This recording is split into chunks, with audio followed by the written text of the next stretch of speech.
There's a Latin phrase, and I'm not going to say it in Latin because I would butcher the pronunciation, but it means it is solved by walking. And people through history have understood this truth, that if there's a problem to be solved, a solution to be found, maybe even something creative to be discovered, one of the best things you can do is to take a walk. In this video, I'm going to talk about 4 super famous people in history that understood this truth, and our lives today are richer because of it. I'm also going to tell you a brief story of a very specific problem that I had, that I needed a solution for, and that I took a walk and within 10 minutes discovered the perfect solution. It is solved by walking. Hi, I'm Dave. Before we get started, it's important for you to understand I'm not a doctor. I'm not a licensed personal trainer. I'm simply a guy who's passionate about walking. Since 2013, I've averaged about 19,000 steps a day, not because I have to, but because I want to. And for almost 3 years now, I've done a daily 10-minute podcast, Walking is Fitness, to encourage you to walk more. And to make it more fun, I'm not in a studio saying you should get out and take your walk. Every episode is recorded while I'm out walking. So essentially, we're taking a walk together. So when we are exercising, when we're moving, it gets the blood flowing. It gets the blood flowing to the brain, which is a good thing. It's one of the things that helps keep our brain healthy. It allows us to think more clearly. It allows us to focus. It allows us to be more creative. And there are people in history that have understood this without any research. They just knew that if they went for a walk, it would help them think better. It is solved by walking. Charles Dickens, the 18th century writer, was a passionate walker. He loved walking. It's understood that he walked about 12 miles every day. And he went through a season in his life where he couldn't sleep, insomnia. And instead of tossing and turning in the bed, hoping that he would fall asleep, he would get up and take a walk. He lived in London. He would walk through the streets of London in the middle of the night. Charles Dickens, his work, his books survive to this day. One of the most famous, A Christmas Carol, Ebenezer Scrooge. It's said that during these insomnia walks through the streets of London in the middle of the night, that Charles Dickens actually came up with quite a few of the ideas that are in A Christmas Carol. It is solved by walking. Steve Jobs, one of the co-founders of Apple Computer, loved walking. One of his favorite ways of meeting and talking with other people is by going for a walk, holding walking meetings. And he famously would walk around the campus of Apple Computer, talking with people that he worked with collaborators.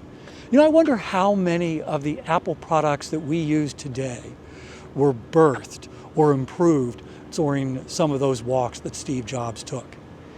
It is solved by walking.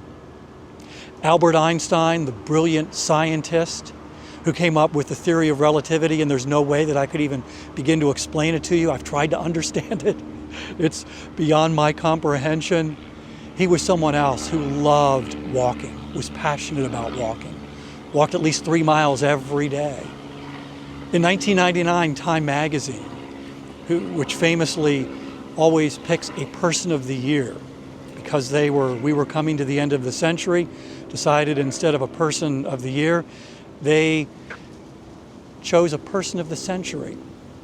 And of all the people that they could have picked in the 20th century, they chose Albert Einstein because of his scientific achievements and the impact that he had on the 20th century.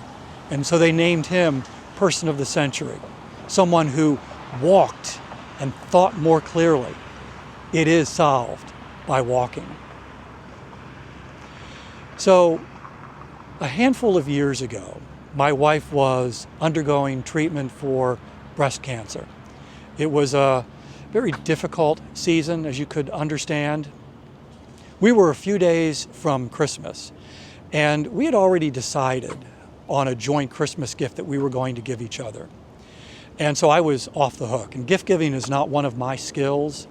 I'm really bad at it, really terrible at giving gifts that have meaning.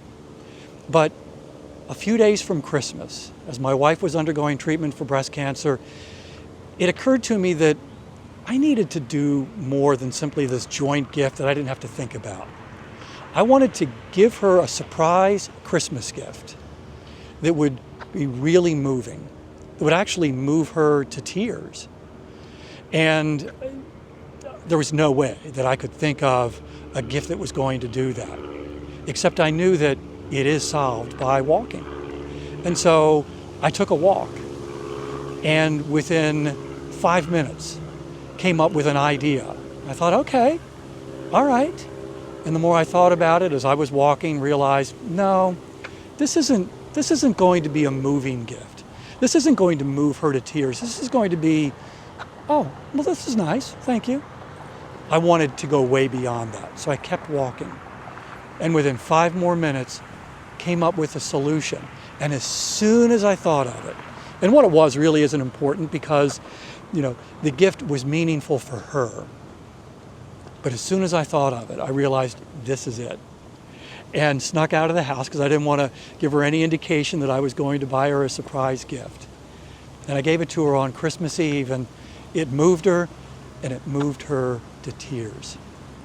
It is solved by walking. And then there was Ludwig van Beethoven, the classical composer, who would walk every afternoon for miles. He loved walking. And it's reported that he would be heard humming while he was out walking. How much of the beautiful musical work that we have from Beethoven was actually created, thought of, while he was out on those walks. Dun, dun, dun. What's next? I'll go take a walk. And here's the thing. Charles Dickens walked through the streets of London at night. Sounds romantic. Beethoven walked through the woods. Steve Jobs along the campus of Apple Computer. Albert Einstein would walk to Princeton, where he worked, where he was a professor. And those sound like really great places to walk. It's like, well, I could come up with creative ideas and solutions if I had a place like that to walk. So that walk that I took to come up with a Christmas gift for my wife, that wasn't in a special place, it was in our basement. I paced back and forth in our basement. It was the act of walking, not where I walked. If you have thought about walking as a fitness activity, whether you have a problem to solve or you just want to get healthier, I want to invite you to listen to my podcast, Walking is Fitness. Every day, there's a brand new episode, 10 minutes long, so we can take a 10-minute walk together. Thank you for watching this video, and I hope you have a great day.